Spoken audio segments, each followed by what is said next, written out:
Assalamualaikum warahmatullahi wabarakatuh.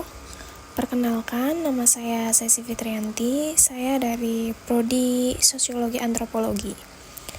Pada kesempatan kali ini, saya akan mempresentasikan tentang biografi Edward Burnett Tylor, seorang tokoh penting dalam perkembangan ilmu antropologi.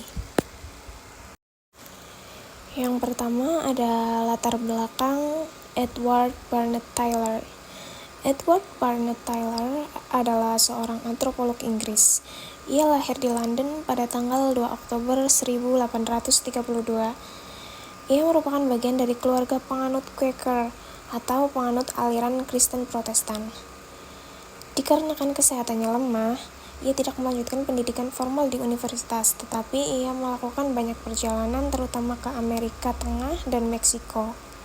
Dan dari perjalanan itulah minatnya terhadap kebudayaan dan masyarakat mulai berkembang. Yang selanjutnya ada pendidikan.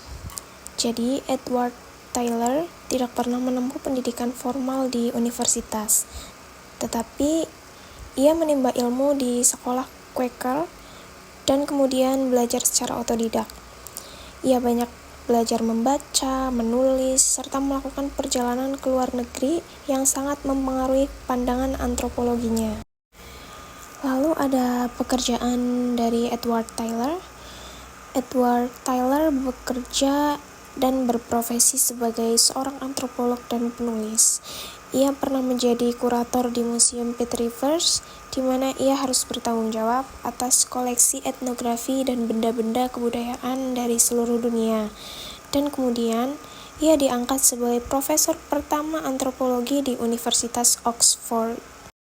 Selanjutnya ada karya-karya penting yang dihasilkan oleh Edward Tylor yang berkontribusi pada pengembangan antropologi dan pemahaman tentang budaya.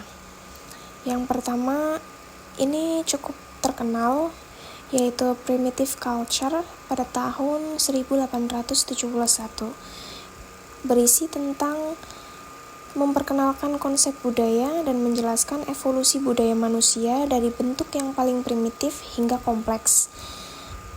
Tylor juga mengemukakan teori animisme sebagai tahap awal perkembangan agama. Yang kedua ada The Origins of Culture pada tahun 1889, berisi tentang asal-usul budaya dan bagaimana budaya terbentuk serta berkembang seiringnya waktu. Tylor menekankan pentingnya faktor lingkungan dan sosial dalam pembentukan budaya. Dan yang ketiga, The History of the Study of Culture pada tahun 1890. Dalam karya ini, Tylor menelusuri perkembangan studi budaya dari zaman kuno hingga saat itu, memberikan konteks historis untuk pemikiran antropologis. Kontribusi Edward Tylor. Kontribusi besar dari Tylor adalah meletakkan dasar antropologi budaya modern. Ia mendefinisikan kebudayaan secara luas sebagai keseluruhan pengetahuan, kepercayaan, seni, moral, hukum, dan adat. Ia juga mengembangkan teori evolusi kebudayaan serta teori animisme sebagai bentuk awal perkembangan agama. Baik, demikian presentasi saya mengenai Edward Burnett Tylor. Semoga dapat menambah wawasan tentang tokoh antropologi yang berpengaruh. Terima kasih. Wassalamualaikum warahmatullahi wabarakatuh.